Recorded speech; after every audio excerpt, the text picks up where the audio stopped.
Hey everyone, hope you're well. I thought I'd give in this video my post-race thoughts. Now I've had a couple of days to really kind of mull over the result. I think straight away after the race, you can be full of so much emotion that you respond to things in a slightly different way. And when you give yourself a few days to kind of evaluate things, put things into perspective, it can actually give you a completely different type of perspective. So that's what I'm doing today, just sitting down, talking to you guys about how I thought the race went, how I thought it could have gone better, and what I want to do in the future to push it on. But saying that, to start, I want to thank all of the new Patreons who have got on board supporting me and supporting the channel.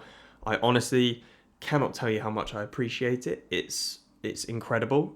So thank you so much. The people out there that want to support me in this way is amazing, and I appreciate you so much. If anyone does want to support me on Patreon, the link is in the description below. But I just want to go through and thank the new Patreons of the channel. You guys are amazing. So we've got James Davis Ford, Victor Jarland, Duncan Jackson, The Streak Podcast, Tim W, and Silvio Tifa. Tufa? I'm not too sure how we pronounce that. Sorry, mate. Yeah, those are the new Patreons, and wow. Thank you so much. It means so much to have your guys' support, and it's going to go a long way, and I want to show my appreciation, and I've got a few ideas of how I'm going to show that appreciation while I'm out racing, training, and on these videos as well. So keep your eyes peeled for that, and if you want to be in a chance of being involved in that, then yeah, check out the Patreon links below, and I would appreciate it so much if you supported the channel. And what I might add before we continue with this video is we've got one more race left, Portugal next weekend. You might have seen on the recent videos I've been having this idea of trying to get to 15,000 subscribers by the end of the season.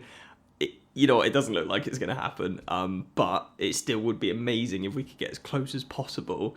And if we could get to 15, wow, that'd be amazing. So, challenge for everyone out there. If you're not subscribed watching this video, please subscribe. And if you know people that would be interested in the channel, share it with them. Get people to follow the journey. Get people to join in, subscribe, like, share all of these videos, because it goes a long, long way. It helps so much with the traction of the channel. And yeah, we're only just getting started.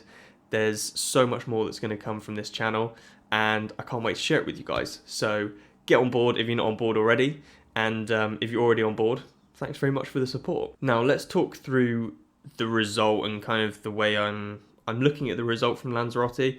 I think it probably seemed from the video, the race day video, that I was a bit down in the dumps after the race. And to be honest, I was responding to it in a very emotional state because I was absolutely knackered.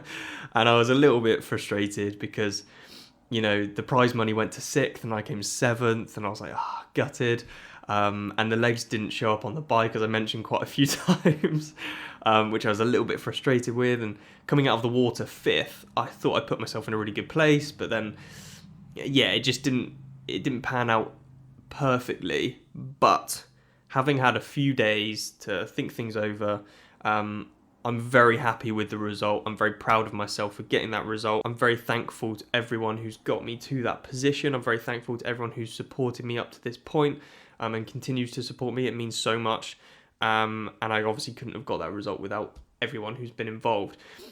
And I think I responded to it initially in quite an emotional state, and now I've had, like I said, time to think things over.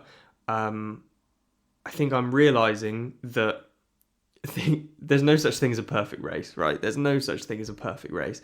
And actually, to be honest, I'm probably thinking too much about where I want to be instead of where I'm at right now. And it's obviously important to have goals and to think of where you can get to.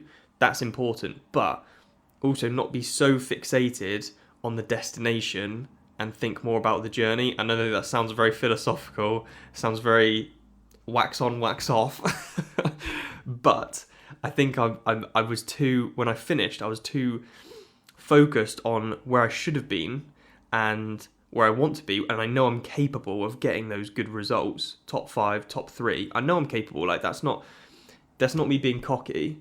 That's just me being confident in my ability, my mental ability and my physical ability to get there. But You've got to enjoy the process as you're getting to that point. You can't just stay in that moment ahead of you and not enjoy what you're doing right now. And this is a good result for me. This is a step in the right direction. And the fact that I didn't even think I had a great day at Lanzarote this week, and I still bagged a good result. I came 7th, and I was racing some really good athletes, and I, beat Richard Varga. Like, that was amazing. Like, he's an Olympic athlete. That's definitely made me a lot more positive about where I'm at right now, and the fact that if I can get that kind of result on a day that I don't think the body responded very well, then wow, when the body does respond well, and when I've got another few, races in my back pocket, then the result should be amazing. So I'm really looking forward to that. It's really excited me, and that's the way I'm looking at it now. Instead of being a bit like, the legs didn't show up on the bike, well, it doesn't matter, does it? These 2 races, Lanzarote and Portugal, were all about testing the water, throwing myself in, and just seeing what happens, because I know I've got the pro license for next season anyway, so I don't need to qualify for anything. I just need to go in and just see what happens. And actually, it's got me really excited for Portugal, because that course at Lanzarote was savage. That was so savage. And I'm not going to say the course at Portugal is going to be easy, but I would say it's going to be a lot easier, because the Lanzarote course, I mean, it's a joke. It's just horrible.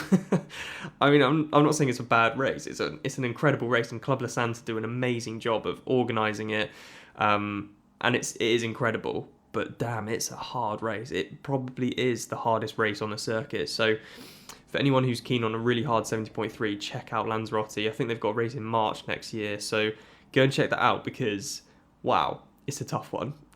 On the start list next weekend, 59 pro men. Wow. And some of the names are pretty big as well. We've got Bart Arnouds, Jan Stratman again, Maurice Clavel, Niels Fromhold, Magnus Ditlev, phenomenal biker, Johnny Brownlee, Casper Storns, George Goodwin, Tom Davis, Elliot Smales. Phenomenal athletes. So that is going to be incredible. I don't know how many of them will show up, because I think a lot of them are going to be racing Ironman Mallorca this weekend, but it'll be interesting to see. I mean, if I can race Johnny Brownlee, wow, that would be insane. That would be so cool. So yeah, really excited for that. I think the course will suit me a little bit better. The temperature's hopefully going to be a little bit less, so that will suit me a little bit better. And yeah, I can't wait for it. Really excited. I'm going into it really positive, and it's the last race of the season. I've just got to finish with a bang, go in, do what I need to do, go in with a race plan, but be adaptable to that race plan, and it's going to be good. Yeah, really looking forward to it. So follow along for the journey. Like I said, if you haven't subscribed yet, please do subscribe, like, share. It helps the channel out so much. I'm going to be trying to do a race week series again leading up to the race, so keep your eyes peeled for that, because people really seem to enjoy that, and that was really good. So yeah, going to try and do the same thing for Qashqai. It's the last 2 weeks of the season. Just need to stay switched on, keep doing things in the correct manner, and get to Portugal in good shape, and it's going to be great. I'm really looking forward to it. Hope you guys are looking forward to the content that I'm going to put out. For anyone who's racing Portugal, look forward to seeing you out there, because that'll be really cool. Thanks again for supporting, everyone, and I will see you in the next video.